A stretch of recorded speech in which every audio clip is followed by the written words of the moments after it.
Aloha, it's Kiana, and here are today's top Hawaii headlines from the editors at the Honolulu Star-Advertiser. Also, mahalo to Longstrugs Hawaii for sponsoring the show. Head on over to your neighborhood Longstrugs for all your shopping needs. Queen Elizabeth II, Britain's longest reigning monarch, died today after 70 years on the throne. She was 96.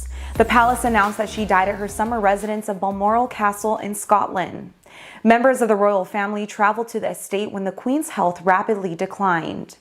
The impact of her loss is expected to be large and unpredictable for both Britain and the monarchy she helped to modernize. Elizabeth ascended the throne in 1952 and reigned over Britain during war, its gradual loss of empire, sweeping social change, and transition into a 21st century society. She receded from the public eye in recent years, but emerged in June for the galas and pageants that celebrated her Platinum Jubilee. With the death of the Queen, her 73-year-old son, Charles, automatically becomes monarch. The Justice Department is appealing a ruling that would appoint a so-called special master to review records seized from former President Donald Trump's Florida home. On Monday, a district court judge granted the Trump team's request for an independent arbiter to sift through the documents and weed out records protected by attorney-client or executive privilege. The Justice Department is also temporarily blocked from using the seized records for an investigation into Trump's handling of classified government documents. The controversial order could slow down the probe. The DOJ's appeal comes a month after FBI agents executed a search warrant at Mar-a-Lago as part of an investigation into the retention of classified White House records. Trump has denied any wrongdoing and frames the probe as politically motivated. A Las Vegas investigative journalist is dead and the public official he was covering has been arrested. Las Vegas Review-Journal reporter Jeff German was found stabbed to death outside his home last week. Clark County Public Administrator Robert Tellis was taken into custody Wednesday after his DNA was discovered at the scene of the crime. He was arrested after a brief standoff at his home and hospitalized for self-inflicted wounds. Tellis had been the focus of German's reporting about complaints of administrative bullying, favoritism, and a relationship with a subordinate staffer. The journalist was working on follow-up reports before his death.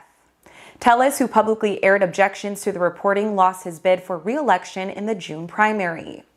In addition to the DNA evidence, investigators found shoes and a straw hat at Tellis's house that matched those worn by a person who was seen walking to German's home on the day of the attack. An SUV registered to Tellis's wife was also seen in the area the morning of the killing. A 44-year-old homeless man is in serious condition after an alleged shooting in Ewa Beach Wednesday night. Police said the man reported being shot at Honolulu Beach Park, or Howbush, by an unknown suspect who fled the scene in a vehicle shortly before 9. The victim sustained a gunshot wound to his groin. Paramedics treated the man before transporting him to a hospital. Police have opened a second-degree attempted murder investigation. Also in Ewa Beach, a 33-year-old woman was seriously injured in an alleged assault Monday afternoon. Police said the woman sustained a cut to her arm after a suspect assaulted her with a sharp object near Fort Reaver and Papipi roads at about 12:20. No arrests have been made in either case as of this morning. Lobster products might be hard to come by in the coming months. A negative report by an influential conservation group has prompted some retailers to take the popular crustacean off the menu. Seafood Watch is based at the Monterey Bay Aquarium in California and rates the sustainability of different seafoods.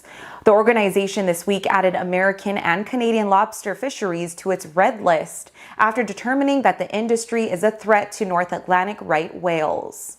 According to the group, the rare whales can suffer injuries or death when they become entangled in lobster fishing gear. Current estimates put the North Atlantic right whale population at less than 340. In response to the red list warning, some major seafood buyers are no longer offering lobster products. It is unclear how the Seafood Watch notice will impact the profitable U.S. lobster fishery, which was worth more than $900 million in 2021. For more on these stories and all the latest headlines, subscribe to the Honolulu Star-Advertiser. Visit Hawaii's top source for breaking news online at staradvertiser.com and download the Star-Advertiser mobile app. Also, don't forget to turn in your ballots tomorrow for football fever. Mahalo, have a great day, and we'll see you back here tomorrow.